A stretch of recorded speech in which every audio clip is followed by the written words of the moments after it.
I'm Pastor Horace Douty in Lexington, Virginia, and each Sunday I bring you a Bible meditation by way of YouTube. I encourage you to share these meditations with your family and your friends. Go to Horace Douty YouTube, click on like, click on subscribe, and then click on the little bell icon so that you'll be notified when the meditations come up. I appreciate that. Today, the meditation is entitled Reasonable Expectations. It comes from 2 Kings in the Old Testament.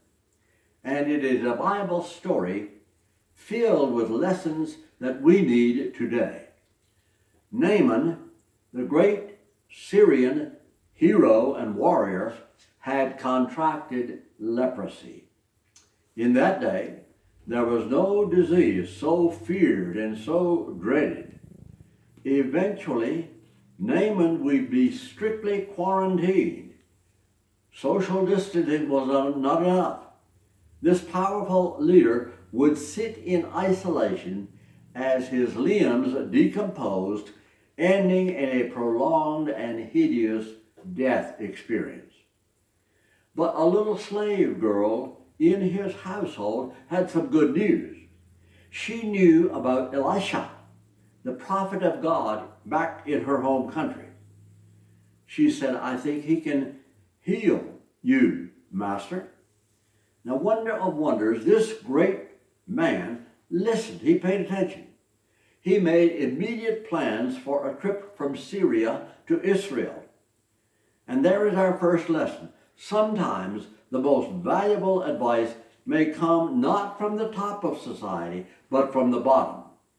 Today we are dealing with a troublesome epidemic. We look to our top advisors. Unfortunately, they are not in agreement. Whose advice is best? We don't know. Well, in this Bible story, the best advice came from an unlikely source, a slave child, the lowest in society. Naaman got busy. He enlisted his highest ally, the king of Syria, who eagerly and quickly provided a king's ransom to pay for the healing, whatever it cost. And that splendid caravan of horses and chariots made their trip, stopping first at the palace of Israel's king. And the letter of introduction bluntly stated their purpose: "We have come here seeking healing for our greatest military commander, Naaman." In response, that Israeli king tore his clothes in deepest distress. He wailed, "Who am I? I'm not God. I can't heal." And then Elisha stepped in. He sent word to the king, "Send Naaman to me. I can help him. I will take care of him, no problem." And so that glittering assembly moved on to the house of the prophet Elijah. And here is where the story becomes intense. Naaman, that highly decorated warrior, had certain expectations. For days, he had visualized this event. Surely there would be a welcoming party. The media would be there covering every detail. The chests of gold and silver would be displayed and counted and inventoried. Naaman would be wined and dined publicly and privately. The healing spectacle would be staged in the most elaborate way possible. Naaman's military band formed up their instruments of polished brass, gleaming and ready. But it didn't happen. There's another lesson for today. Quite often, the greatest events, the most historic improvements take place with no fanfare and without demonstrations. Keep that in mind as you watch the evening news tonight. Elisha had his own way of doing things. It fell far short of Naaman's unrealistic expectations. How do we know? The Bible writer gives us his bitter words. These are the words of Naaman.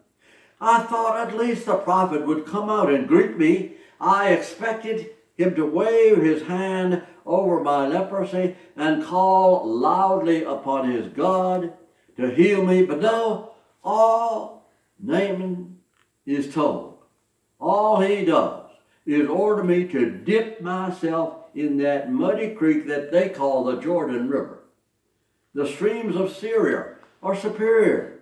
I'll go home and I'll wash there. Naaman's anger boiled into a rage. He had high expectations. When they were not met, his frustration turned into fury. Doesn't this sound familiar? Watch the news. Watch the demonstrations. Across our land, frustrated people are raging just like Naaman. Fortunately, Naaman had some common sense soldiers who finally persuaded him to calm down and give it a try. What's to be lost? He immersed himself in the Jordan River 7 times, as the prophet had told him, and it worked. His flesh was renewed, clean as a baby. With great joy, Naaman declared, "Now I know that Elisha's God is the only God." Now, on this summer Sabbath, remember something important. Elisha's God is your God. That power is enfolding you as I speak these words. Watch carefully what happened to Naaman. If you feel frustrated with your health, or with your nation, or your relationships, listen to Elisha. Come down off your high horse. Instead of raving and ranting, dip yourself in the Jordan River, or here, the Maury, or the South, or the Buffalo Creek. Then go and worship quietly with good people. Personally show compassion and affection to people who are being unfairly treated. Take a walk and make yourself aware of the healing beauty in this fair land. Miracles will happen. Goodness and mercy will follow you all the days of your life, and you can dwell in the house of the Lord forever. Amen.